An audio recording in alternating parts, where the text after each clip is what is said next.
YouTubers, Kitten Hoarder here, and you're watching Session Report, the show that takes you to the gamer's table to share in the surprises that come out during play.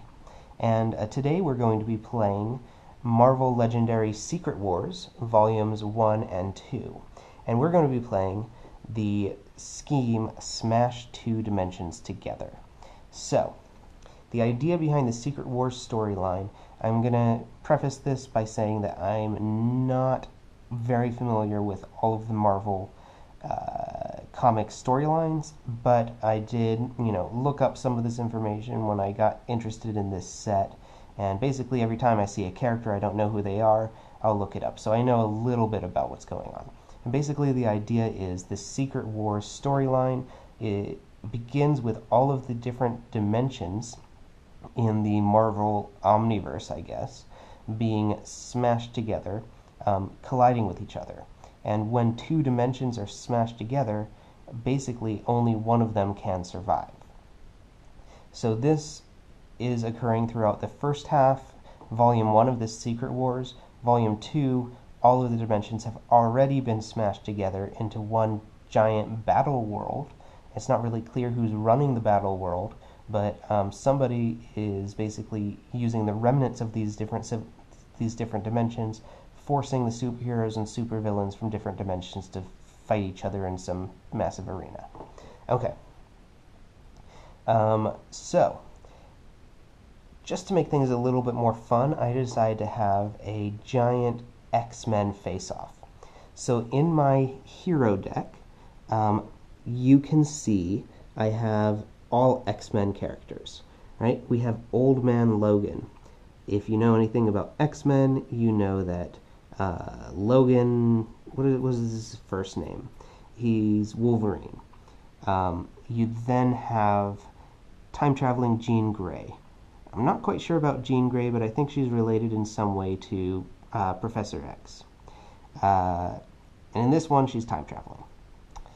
Okay, we have Soul Sword Colossus, and we have Phoenix Force Cyclops. Those are 4 of the 5 characters that are in this deck. The additional character being, who is the additional character? Let's see, we've got Logan, we've got Colossus, we've got Cyclops, we've got Jean Grey. Let's take a look. See if we can find the extra one. Ruby Summers, who appears to be maybe the offspring of a couple of other X-Men. So, that's sort of the thing that drew me to this whole Secret Wars thing, is that you're getting alternate versions of these superheroes. You're getting sort of abandoned heroes or abandoned characters from way back in Marvel Universe, ones that are not considered canonical anymore, but they might exist in these alternate dimensions, and just a lot of silliness going on with the Marvel universe, which is something that appeals to me a lot more than playing with Hulk and Superman and Spider-Man. Although there are some Spider-Man-ish characters in here. Okay, but not today. We're playing with the X-Men. The villain is Madeline Pryor, Goblin Queen. And one of the cards here says that she is a failed clone of Jean Grey. I guess I can sort of see the resemblance there. But I don't really know that much about her other than that she leads Limbo. And Limbo is sort of these apocalyptic versions of all of the different X-Men characters. We're also going to be facing off against 3 other X-Men themed villain decks, and I'll let you see those as they come up. And we're going to be facing off against one henchman group. Originally I was playing with the Ghost Racers, but they have a completely brutal ability that, together with this scheme, which I lose if 10 villains escape, just wasn't working out. I did win the last game, but actually, technically I lost. I realized I had lost about 5 to 7 turns after I lost. and by that point I had just won the game by a hair's breadth. I decided to call it a win, but those Ghost Racers are a little too harsh for this one. Basically, they have this Rise from the Dead ability, which is a really, really cool new ability, one of the more interesting ones that appears on some villain cards. If that is the most recent card that a player has killed, basically, if they're on the top of a player's victory pile, which is where KO'd villains go, and another card comes up that has a Rise from the Dead ability, then all of the cards on the top of the victory piles that have the Rise from the Dead ability come back to life and re-enter the city. So you can end up getting several villains escaping just from a new Rise from the Dead character entering. I'm not playing with those today, though. I have replaced them. Actually, I can't quite remember who I used to replace them, so that'll be a surprise. I think it might have been Modocs. Mental organisms designed only for killing. I believe there's one of them in the Marvel Universe, but there are quite a few of them on this card. In any case, what else do you need to know? These Sidekick Heroes, these are a really cool new card that comes in Volume 1, I believe. And what this does is it's a 2-cost hero that is classless and does not belong to any faction or organization, but you can buy a maximum of 1 each turn. You can gain them using other things, and when you have this card in your hand during your turn, you can add it back to the top of this Sidekick deck and draw 2 cards. So it's basically, if you have a little bit of recruiting power, but nothing really to spend it on, a couple of turns later, you're getting an extra card in your hand, which can be very, very helpful. Just 1 extra card in your hand can be a big help. Especially if you get several of these sidekicks in 1 turn, you're looking at a lot of extra cards. Okay. So, I think that's everything. Let's just get into the game. So, I've already set up the HQ here. I'm playing today with the Priest avatar, the Synthetic avatar. Those are from Alien. And from the Predator base game, I'm going to be playing with the Gangster avatar. Oh, I should mention the special rules for the villain and this scheme.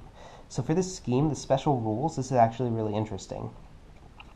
Instead of the villain deck being here, and the city being 5 spaces, the villain deck is placed here.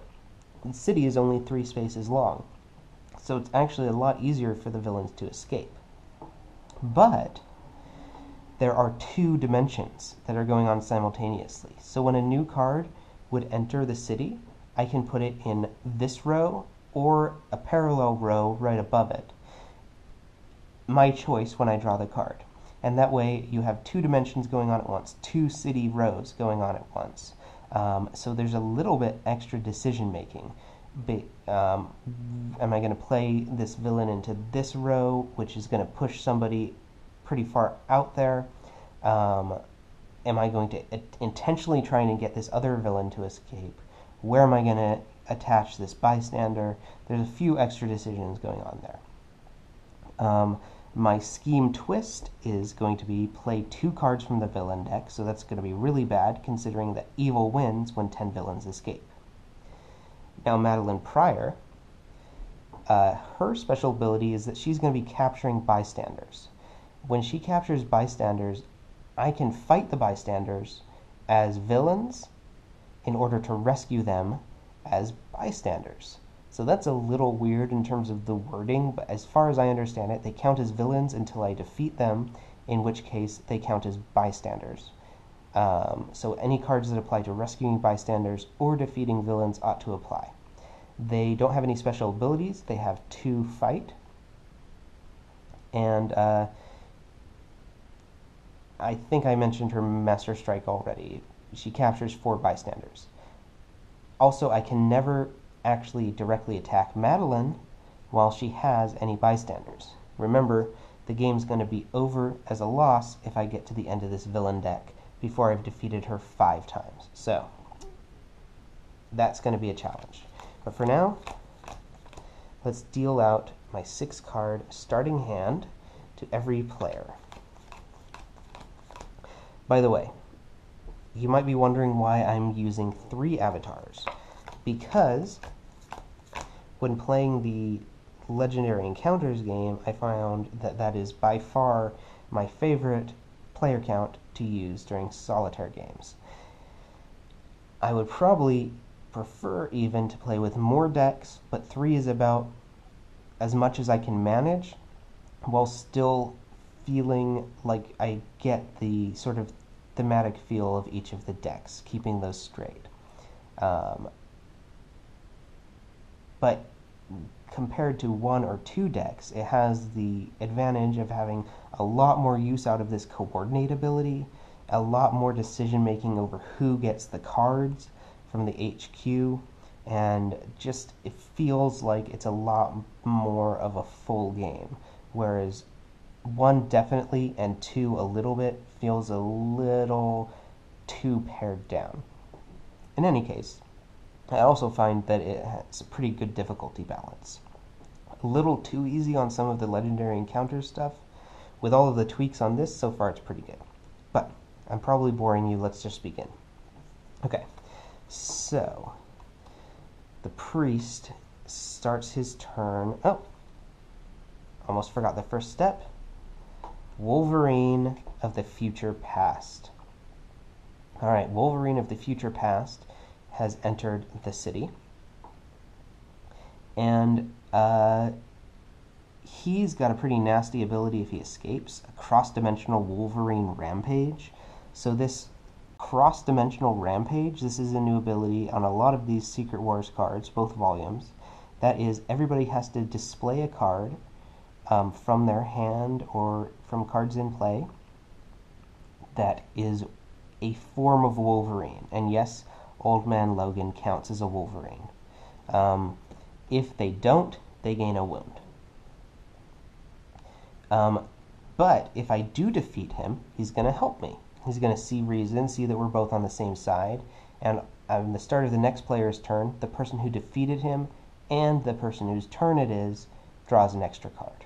So you're going to see a lot of Sentinel territories, also known as Future Past X-Men with those kinds of abilities. Alright, so I've got 4 specialists here and 2 grunts. The grunts aren't going to get me anything because that's 2 attack, and Madeline does not have any bystanders yet. The 4 specialists that could get me Bridge to a Better Future, Jean Grey, but I think this early in the game I don't really want this card. By the way, this card has caused a lot of controversy. I've seen a lot of threads about this because it feels a little overcosted. There's no attack or recruit here. And it's got a special ability that might draw you an extra card at the start of your next turn, but it might not. It only works if you've got this last space of the city free, the bridge space. I personally don't necessarily feel that it's super underpowered, but I would not be surprised if there was originally intended to be some recruit or attack power. Officially, the official statement is it works as intended, but I wouldn't be surprised if it was originally intended to have an extra little bit of ability there. Okay, so I'm not going to purchase her. Instead, I'm going to purchase a sergeant to try and work on getting coordinate abilities in play. So, no coordinate abilities today, but I did get a Killer Instinct, so I can start culling my deck. Okay, and that is the priest's turn. Pretty straightforward. And next time, he's going to have his Violence Isn't the Answer, which lets him draw a card, and he can spend attack or fight as if it were recruit. Pretty handy. Okay. So, next turn, 92 Jubilee from the 92 X-Men. You might recognize these as the TV cartoon X-Men, which I thought was sort of fun. These all have this fight ability, or the majority of them have this fight ability, where you actually gain the card as a hero. So sort of like these X-Men of the future past, we're going to be, once we fight them, they're going to sort of see reason, see that we're both on the same side, and we're going to be teaming up. But for now, she's going to go into play. I will put her on the other dimension, and let's see what I've got. 1, 2... See, he's got the 2 attack as well. Not really going to do anything. We've got this 4 recruit. Actually, I'm going to go for, since I'm spending 4, might as well just get this Reincarnate Phoenix Force Cyclops card, which, rather than getting a Sergeant, I can get this one, which lets me gain a Sergeant, or any card costing 4 or less from the HQ, and put it directly in my hand. So it's basically like a Sergeant, but with the added flexibility of me being able to turn it into something else if I don't like it. So, getting that card, can't afford anything else, turn is over. Turns go by very quickly at the beginning of this game. Okay, so next turn he's going to be able to use Versatile Programming, which simply lets him draw a card, but it's got every class symbol on it. So very good for triggering abilities. And next, it is a Scheme Twist. So the Scheme Twist says, play 2 cards from the villain deck. Okay, pretty straightforward. Gonna put the Scheme Twist here, and I have to remember to check this every time, because I tend to lose track of how many Scheme Twists have already been played. But for now, next card, another Wolverine. He's pretty strong. Let's play him up here. That way we don't have both Wolverines sort of in the same, clogging up the same city.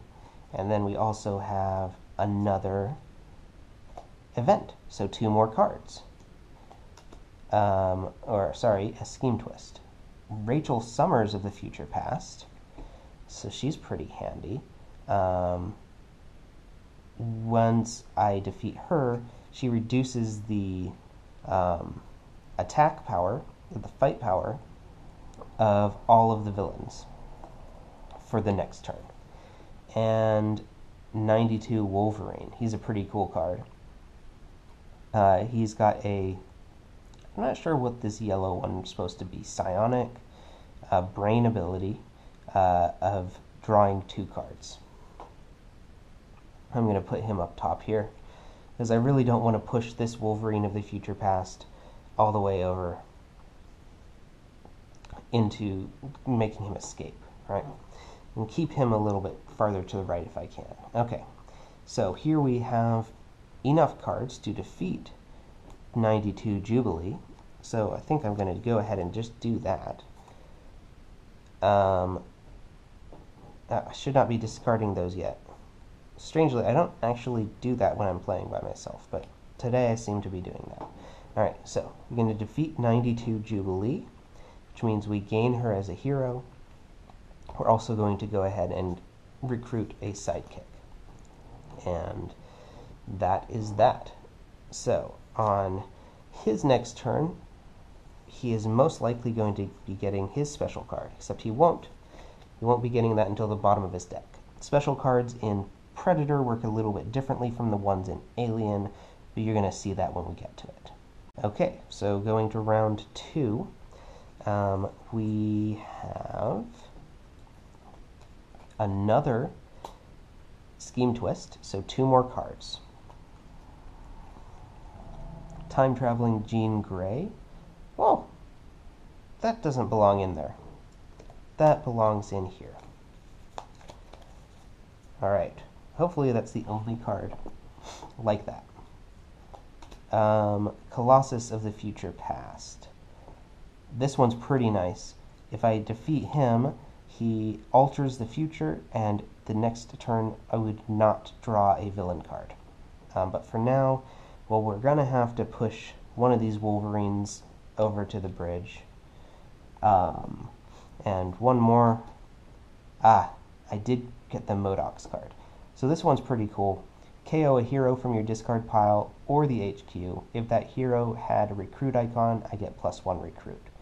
It was a nice card for culling your deck, which I find that a lot of the henchmen in this set seem to be about culling your deck. I don't know how common that is in the other sets, because these are really the only ones that I have. Well, I have actually several, but the main ones I've looked at are the Secret Wars. In any case, so that is everybody. I could defeat these Modocs,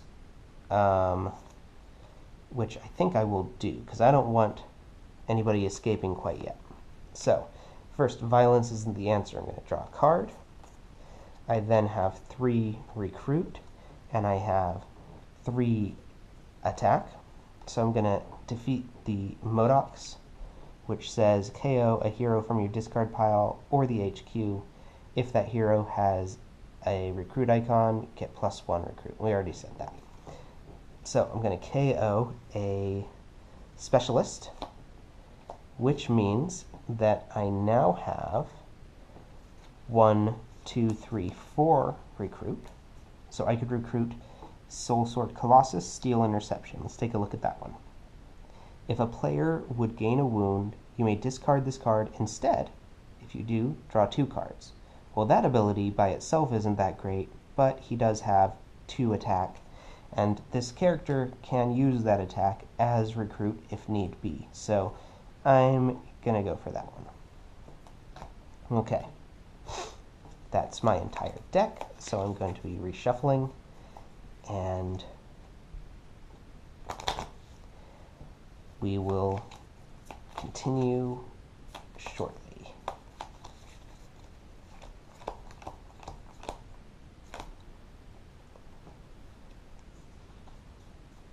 Nothing fancy in there. Okay. Next card, more Modocs. Alright. And we have the Versatile Programming card from the Synthetic. So, once again, 3 attack, 3 recruit. We're going to do the exact same thing. We're going to defeat the Modocs, KO the specialist from the discard, giving this character 4 recruit power. And with that 4 recruit power, I am actually going to do the same thing, get a 4-cost Phoenix Force Cyclops card. So this Phoenix Force Cyclops card says you may KO this card to get +2 attack. It already has 2 attack, so that's actually a pretty good early game way to get some attack power, because in the early game you're not really going to be able to defeat anybody, and before you know it, you've got those 10 villains that have escaped. Okay.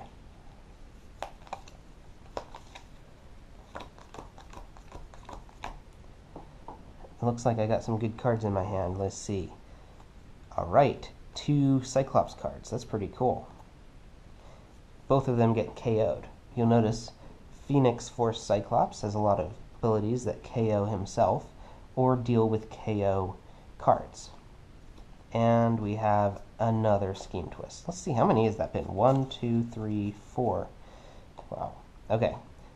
And alright. We have a Master Strike. So, remember, a few things happen. 1, 2, 3, 4. Bystanders get kidnapped, captured. Alright, the one on the top of the pile is just a regular bystander. There are a few special bystanders in there. In addition, one of these that costs 6 or less, the highest cost one, is going to get killed. This one's 3+, this one's 3. This one I think is a better ability, so I'm going to KO that one, and he does not get replaced this turn. Okay. In addition, we're going to continue playing cards. So actually we still have to play 2 more cards. 1. Why is that in there? I don't know why all of these time-traveling Jean Grey cards got into that deck. Oops. I guess they sort of look like they belong in the future past. I don't know. Okay. Inferno Nightcrawler. So here's one of those limbo cards that Madeline Pryor is specifically leading. And they usually have a fight effect that has to do with teleport. Teleport is pretty cool, actually. And that means you set aside cards from your hand, or sometimes from other places, get those into your hand in the next turn. So you start the next turn with more cards. Alright, this is going to go here, and of course, we're probably going to end up pushing somebody out. Oh, this is a bad one. So now we have, from the domain of Apocalypse, Apocalyptic Magneto. If I do manage to defeat him, I get an X-Men hero from the HQ. Notice they're all going to be X-Men for free. But if he escapes, he ascends to become a new mastermind. If he becomes a new mastermind, until I defeat him as a mastermind, he's going to have an additional Master Strike ability every time a Master Strike is drawn. So I really don't want that to happen.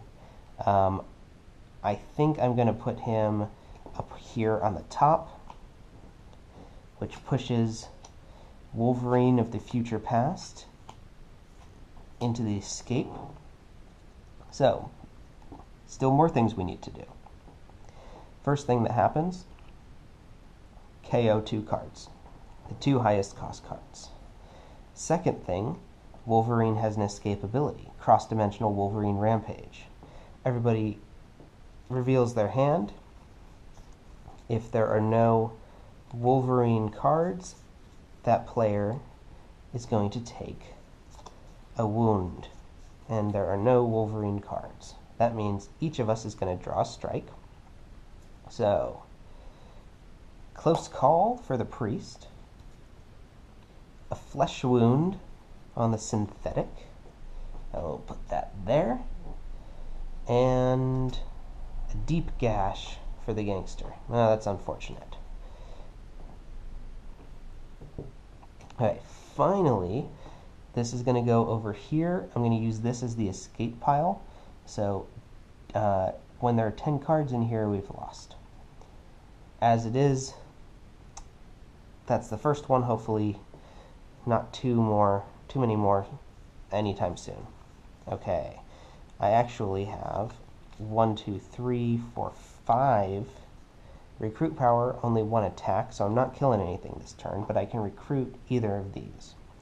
Go ahead and get this Soul Sword Colossus,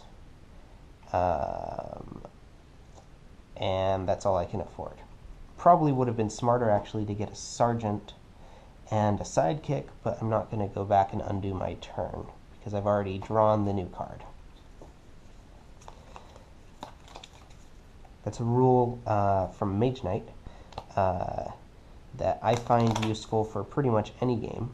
I'm sure that Vlada did not invent the rule, but it's pretty good for anything where you're not quite sure if you're allowed to undo. Basically, if you have not yet revealed any new information, you can undo as much as you would like, within reason. If you have revealed new information, though, you cannot rewind past the reveal of that. Okay, so that's it for round 2. Let's see what happens next. Oh, refill the HQ now.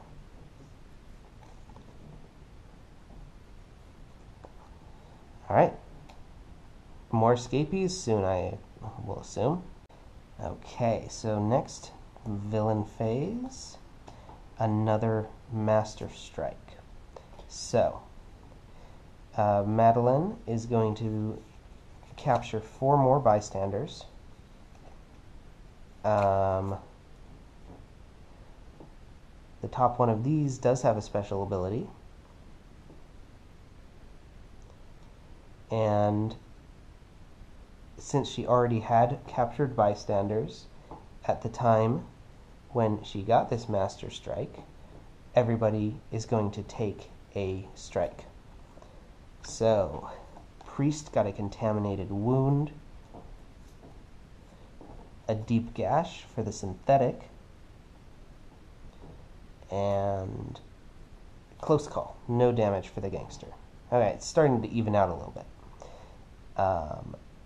We're going to KO the highest cost card under 6.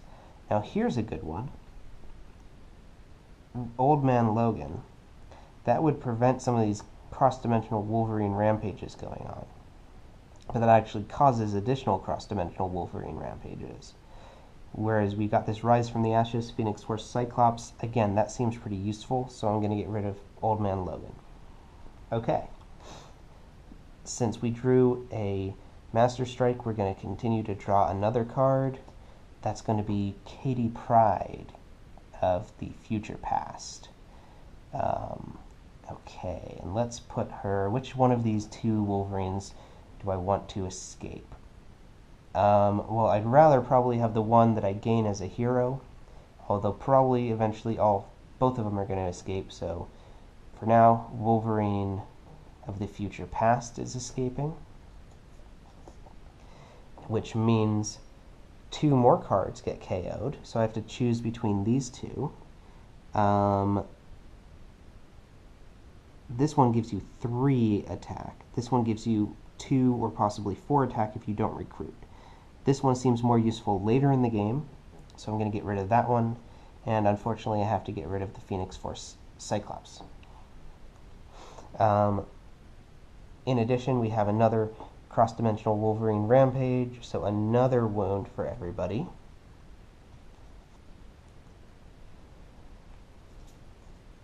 Ooh, okay. Somebody's got a face hugger that we're going to need to take care of. And splash damage, which means the next player, Priest again, also draws a strike. And that just says draw another strike for marks you have. That's a mechanic from the Predator game. Not going to apply here. So finally, it's back to the Priest's turn. And we are now 2 out of 10 of the villains have escaped. Wow. Okay, so we've got 3 and 3. Can't kill anything. Here, I could kill a copycat or a bystander here, but I'm going to go ahead and kill the facehugger because I do not want the facehugger giving anybody a chest burster. So, facehugger goes on my victory pile.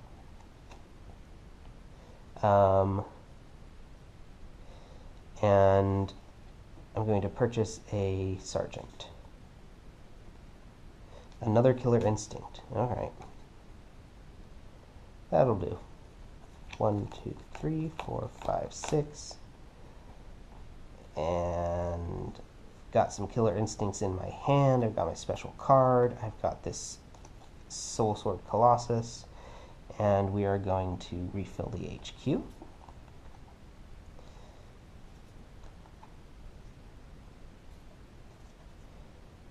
Wow, lots of Jean Grey here, and these big bridge cards that everybody hates.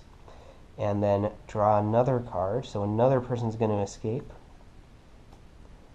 Alright, Apocalyptic Rogue. So, who's going to escape? Rachel Summers? Well, let's see. Her, if she escapes, this turn, villains in Mastermind get +1 to their fight. I actually could defeat somebody this turn.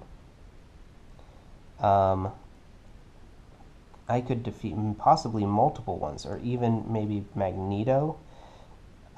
So I'm not going to push her out. I'm going to push Wolverine out, who I'm probably not going to be able to defeat anytime soon. Actually, I could defeat Wolverine.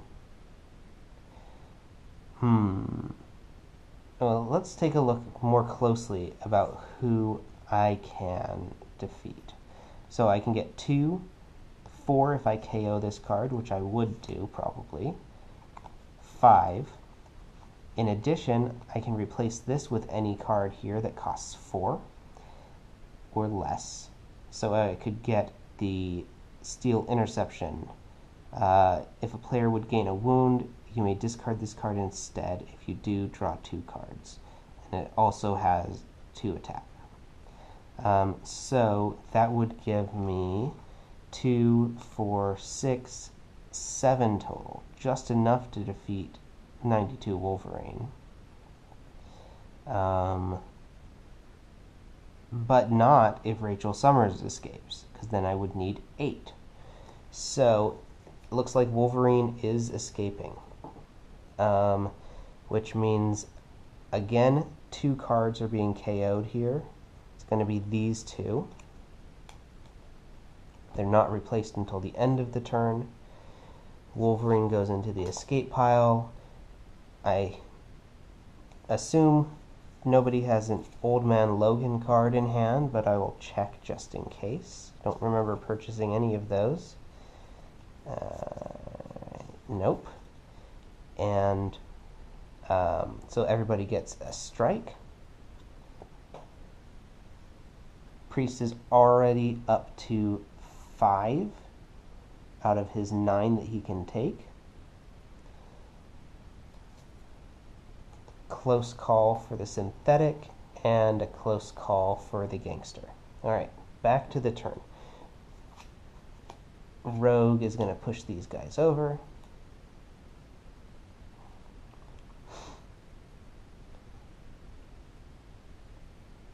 Alright, so who am I going to defeat this turn? First of all, I'm going to KO Phoenix Force Cyclops, and I'm going to get Steel Interception into my hand. And another one comes out to replace it. Alright, fine. So now I have 2, 4, which I can make into a 6 if I needed to, 5 or 7.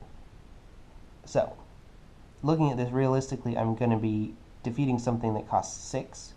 I could defeat something that costs 5 and a bystander that Madeline has bought or captured. Or I could defeat something that costs 5 and not rescue a bystander, in which case I would be not KOing Cyclops this turn. So what would I want to do? Anything costing up to 5, so these 3. Nightcrawler's ability, not super useful this turn. Might be more useful on a later round. Kitty Pryde, that's also not super useful. So both of those are just recruit abilities. Not really the best thing for me.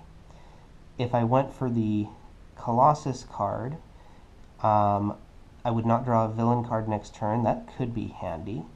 Am I going to be able to kill more villains next turn? So, I have to take a look at this hand. There's 1, 2,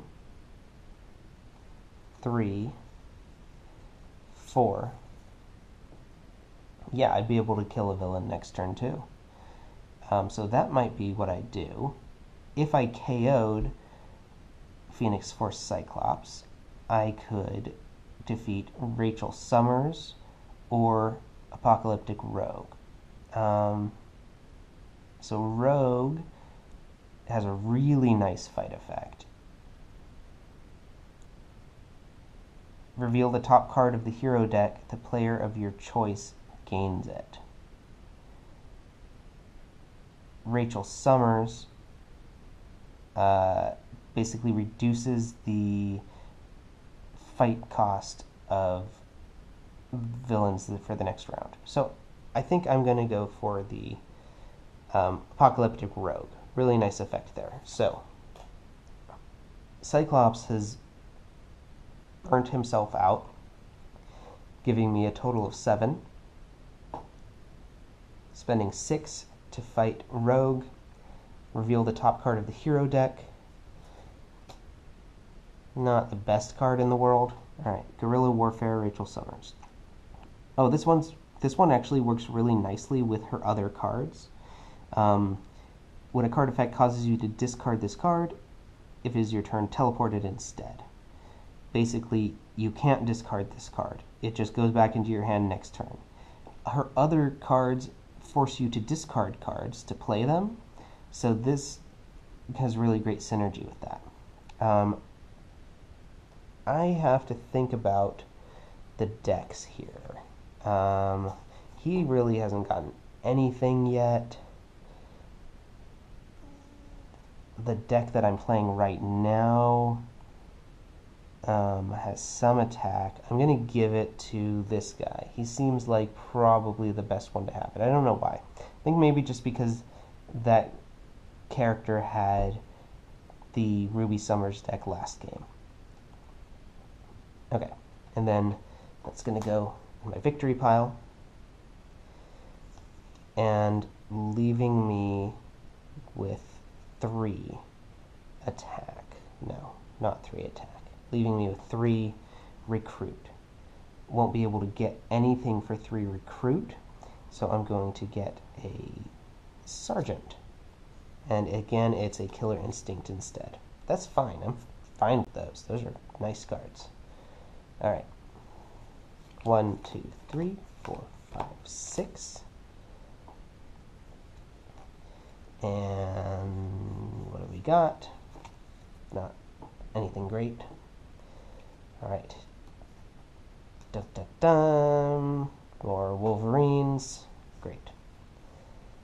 Okay. Nobody has any coordinate cards, I guess.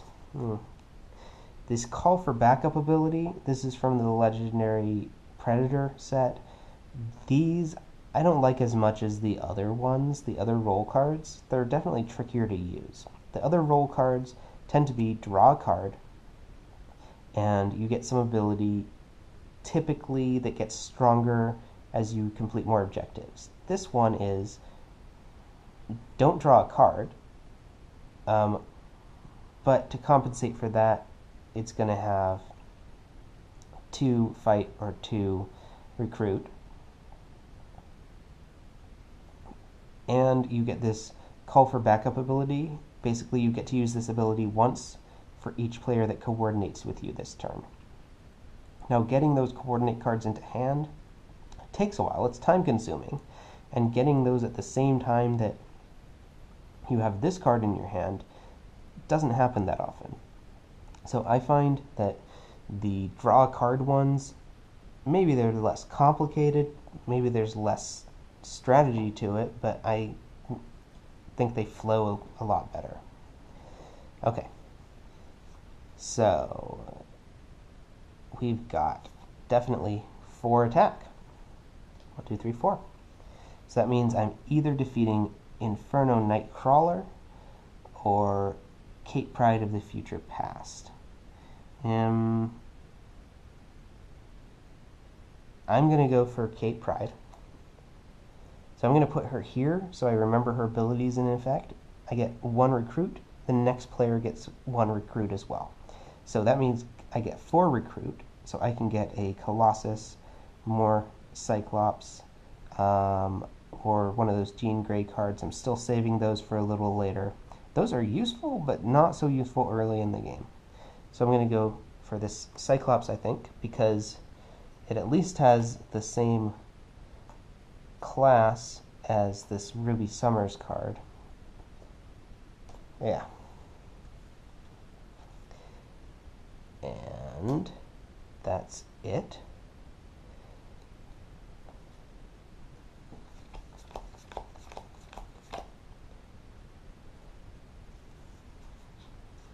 Nice. Okay.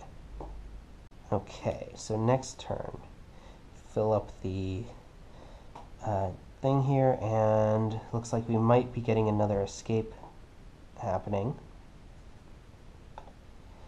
Just a bystander. So that's going to go next to Wolverine. I'm not quite sure on the official rule on this, since there are 2 cities, but I am going to assume that since Wolverine is in the space that's closer, he's going to get it, and I wouldn't be able to choose to give it to Colossus. However, if there were two people in this space, I would assume I could choose which villain it goes to. So, draw another card because I got a bystander. It's another bystander. It's going to go to Wolverine. Draw another card, and it's MODOK's. Alright. Alright, this is tough game. I'm going to draw a card. And so I've got a Killer Instinct. I've got this Soul Sword Colossus, which basically is just 2 attack for me. And that gets me 3 attack. I get 1 extra buy power. That goes here. I guess didn't have a victory pile yet. Alright. So far I get 5, 6 buying power. So I could get this nice Ruby Summers card. And I could get up to 7, but I can't get any better than that. So I'm going to go for this nice Ruby Summers card. 1, 2, 3, 4, 5, 6 from Kitty Pryde. So she's going in my discard pile. And then we have several deaths that are going to occur. First of all, I have 3 attack here. MODOK's takes 3 attacks, so I'm going to defeat MODOK's. That actually gets me an additional, that goes there, an additional recruit, because I'm going to KO this specialist. However, I don't have anything I can spend that 1 additional recruit power on. In addition, I'm going to kill this Killer Instinct, which lets me KO a card in my discard pile. I'm going to get rid of another specialist. And that would seem to be my turn.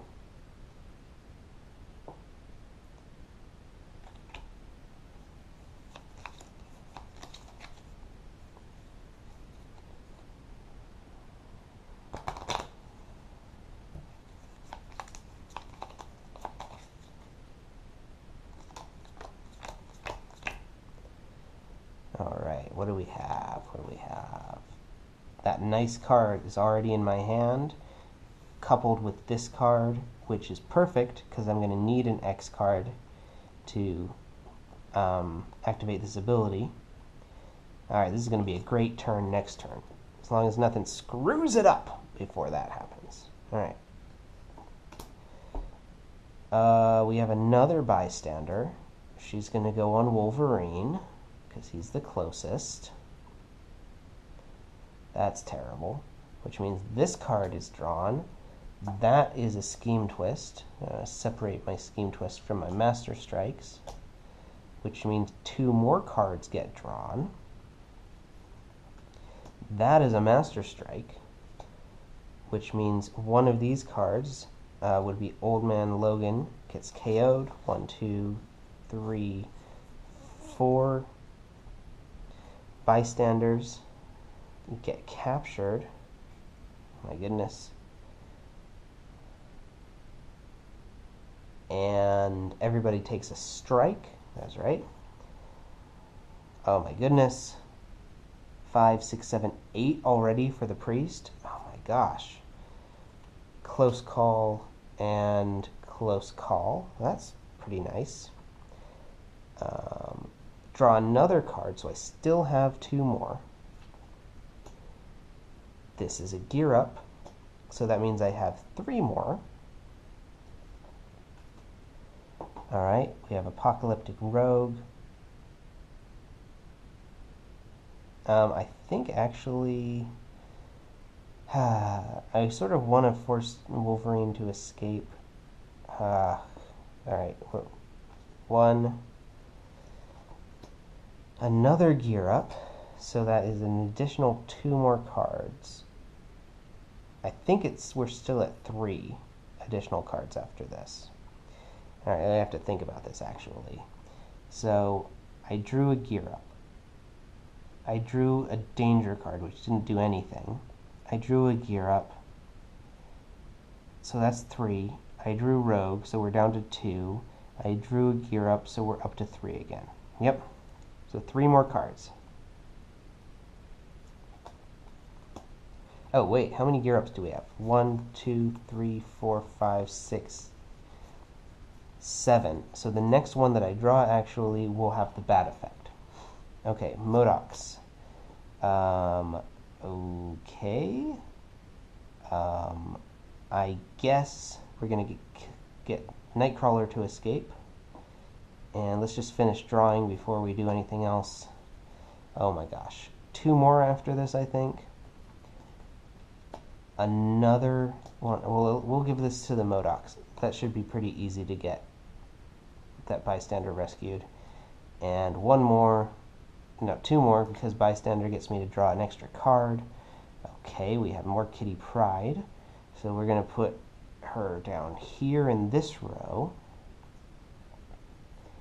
And lost track again. I believe 1 more. 2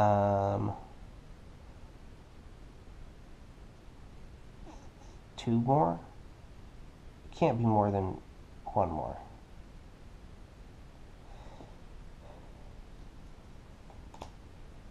Alright, 92 Professor X. Ish. So who's escaping? I don't want Magneto to escape because he will ascend to become a new mastermind, so it's going to be Colossus. Which means that this turn, unfortunately, there's going to be no HQ, among many other things. Okay, so first of all, no escape effect. This one has an escape effect. I'll put her here. No escape effect. Alright, they escape. They KO everybody except for this one that costs more than 6. And I think that was it. Yeah, I think that was it. And we are now up to 1, 2, 3, 4, 5 out of the 10 that we need to lose the game. 6 actually, because of her. But this turn, all villains in the mastermind get +1, so I'll just try to remember that. Okay, things have really gone south in a hurry, but honestly, I don't know if they're going to get any better.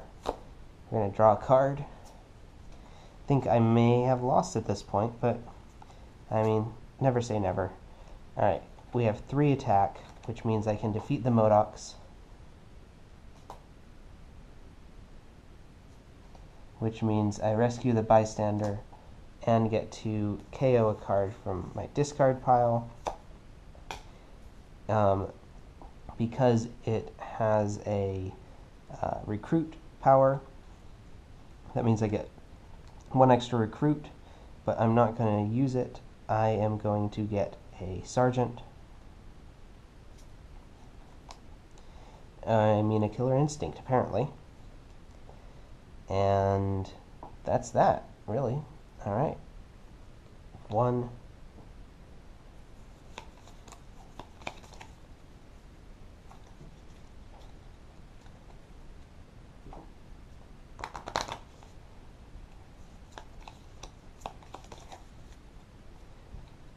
Two, 3, 4, 5, 6. Well, that's not good. That's not promising. 1, 2, 3, 4, 5, 6. Terrible hand. Terrible hand. And then we have refilling the HQ for what good it'll do. Oh, dear. And Apocalyptic Weapon X. All of these Wolverines. Oh my gosh. Fight, KO one of your heroes, escape another cross-dimensional Wolverine rampage. Yeah, there's a lot of Wolverines rampaging around. You should take a chill pill.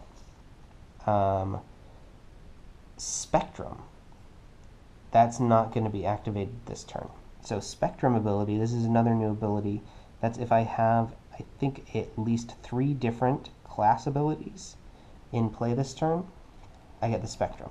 But I do not. Oh, actually, I do. Let me just check that rule. Spectrum. At least 3 classes of hero. Okay. Well, look at this. I just discarded a sidekick for 2 cards. I have 1, 2, 3 classes of hero. So that is 1, 2, 3. That means I get a total of 6 attack from that. 7, 8. Well, I should not look a gift horse in the mouth. That means I should be fighting Magneto. No, no, no, no. Oh. Oh, that's terrible. He cost 9 this turn. Oh, that's terrible. I guess that means I'm going to be fighting Wolverine, who will cost 8 this turn. Oh, that's really terrible.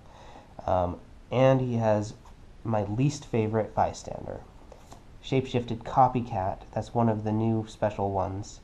When I rescue this bystander, it becomes a villain with a cost of 3 and enters the city. So it basically does nothing for my situation here. It just now counts as a villain. Wolverine actually goes into my discard pile because I've gained him. And I have 3 buy power, 3 recruit. I'm going to get a sergeant. Finally, somebody actually draws an actual sergeant. Okay. 1, 2. Alright, that means, whoa, these should also get shuffled in.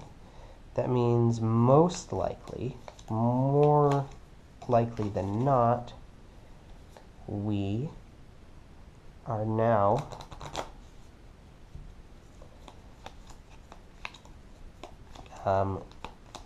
going to be seeing another escape. In fact, I don't really see any other outcome than another escape. 3, 4, 5, 6.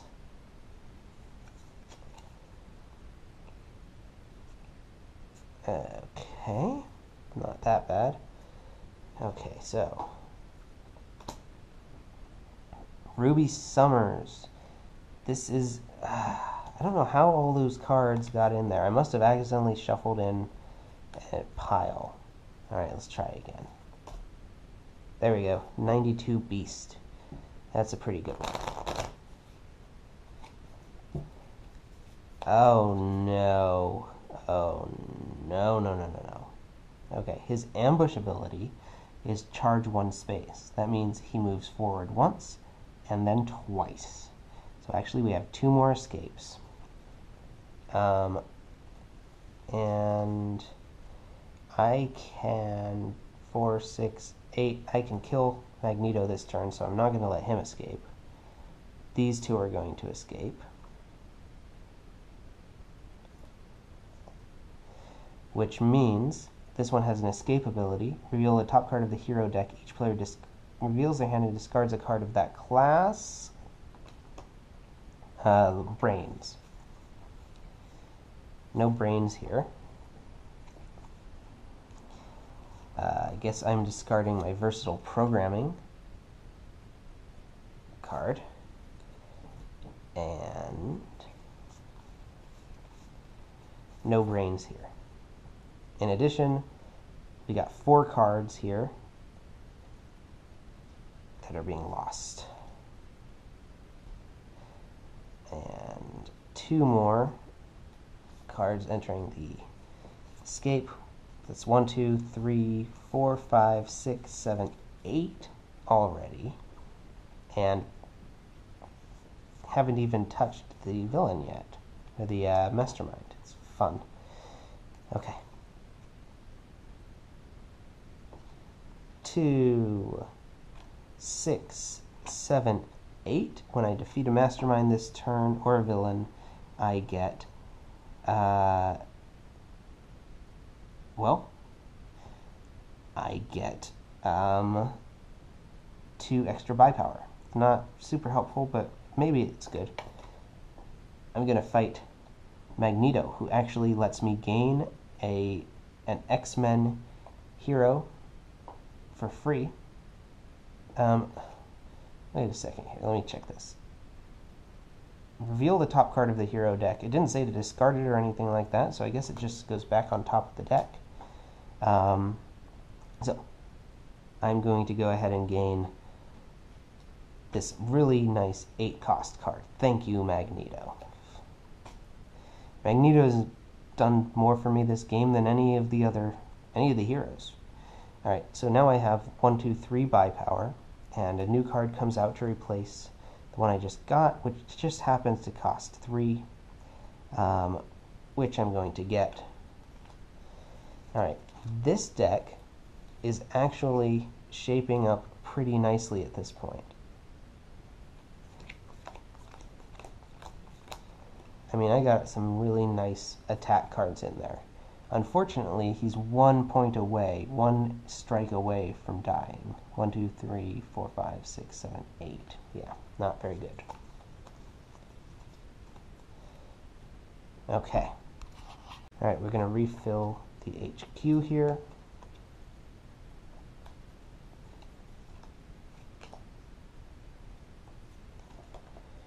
And let's see what we got. Okay, Rachel Summers. Well, Alright, we're going to put her up here. I do not want another mastermind. This Professor X might become a mastermind. Alright, we got 3 attack, which lets me kill the bystander at least. So that's good. And then 2. So, we're going to KO this bystander.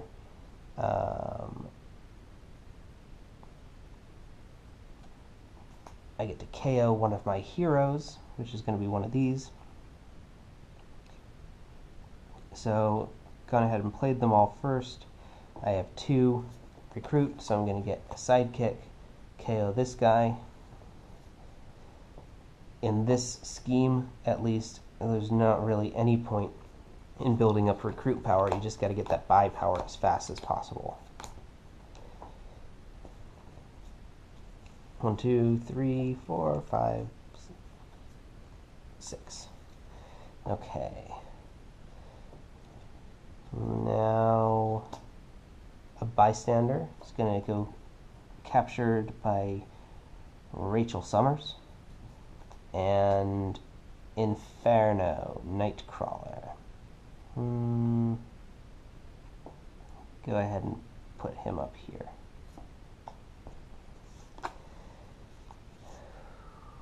Okay. 2. Well, let me just double check that I don't have any sergeants. No sergeants. No sergeants. No luck whatsoever. Okay. So 2, 4, 5, 6. I actually can get 8. But let's see.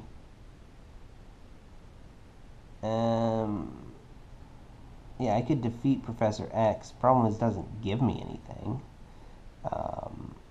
I could defeat, let's see, 2, I can make that into a 4, 6, 8.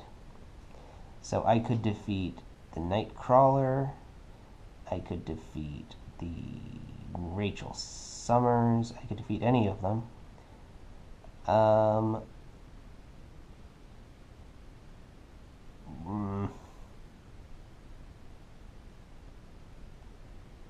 None of them really seem that great. I'd probably rather, well,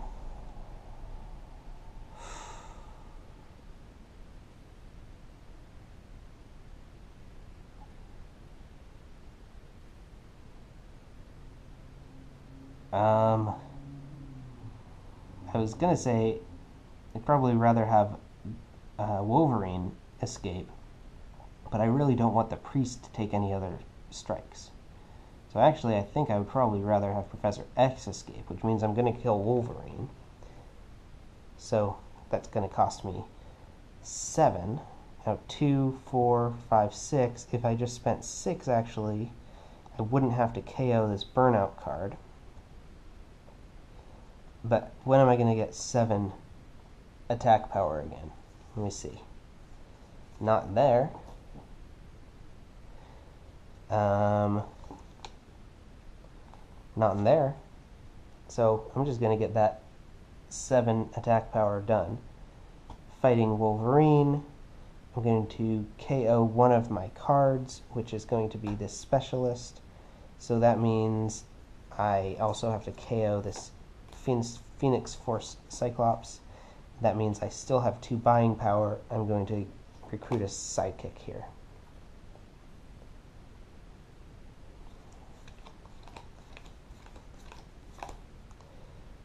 Okay, let's see. Well, somebody's got a sergeant.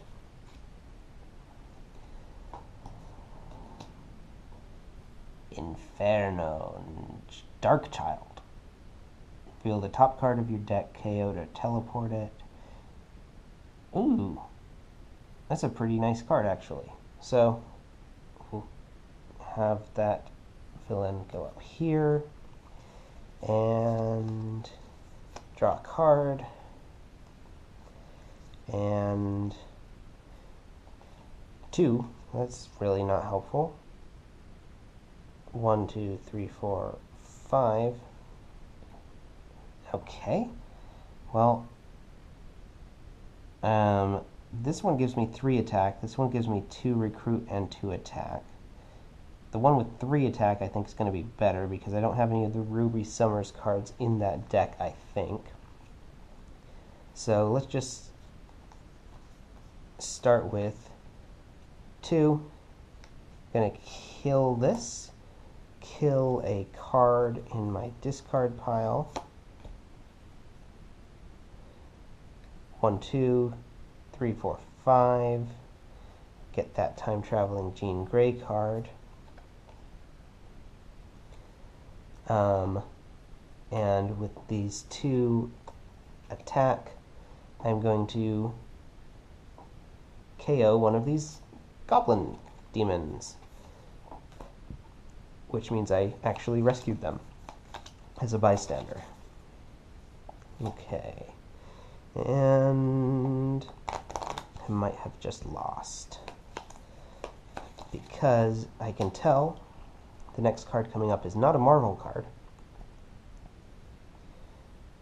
which means it's probably another event, which means I probably lost.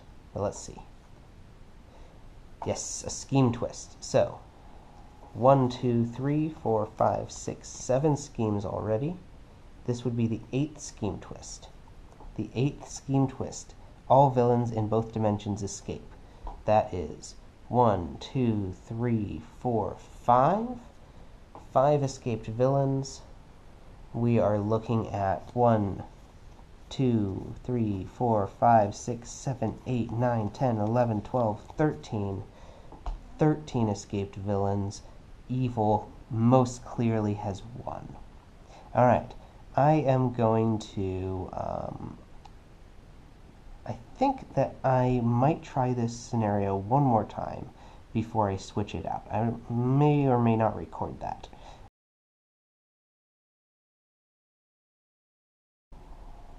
Hey there, YouTubers, Kitten Hoarder here, and I just wanted to make a small note. I just finished another game with this same setup. The only difference was I added the sort of even distribution of the scheme twists and master strikes that I described in the previous video in my addendum, and I scaled it down to 8 scheme twists. I decided this is a pretty difficult mission. Having to prevent 10 villains from escaping and having each scheme twist add 2 more cards, in addition to the difficulty tweaks I've already introduced, which keep the cards being drawn more often. makes it pretty difficult. So I lowered it down to the standard 8, and it was a challenge for sure, but it was not as punishing as the video you just saw. I ended up losing from drawing the 8th scheme twist, which is going to have, looks like, I think there's 7 villains that have escaped already, and an additional 5 villains were going to escape. But prior to that, I actually had gotten my decks in pretty good shape. Madeline Pryor only had 1 more mastermind tactic left, and then of course I would have to kill her herself. Unfortunately, she had just captured a few more bystanders, but a few more rounds into the game, I probably could have won. Of course, if I hadn't drawn that scheme twist, I was only a few rounds from ending the game anyway. But much more balanced feeling this way. So in case you were worried that the difficulty of the video you just saw seemed a little too high for your tastes, I just wanted to reassure you that not every game is going to end up like that. Alright, back to the video. I definitely will be recording more scenarios, more schemes with more villains, more heroes in these Marvel Legendary games, and I'm going to be recording, I have plans to record every set of encounter decks from both of the Legendary encounter sets, because I think these are some of the best games out there in terms of telling a story, particularly the Legendary encounters, but this one's pretty fun just in terms of cooperative deck building. Any case, that's all for other videos. For now, going to gather all this up, shuffle it together again, see how I do, and until next time, that's all she wrote.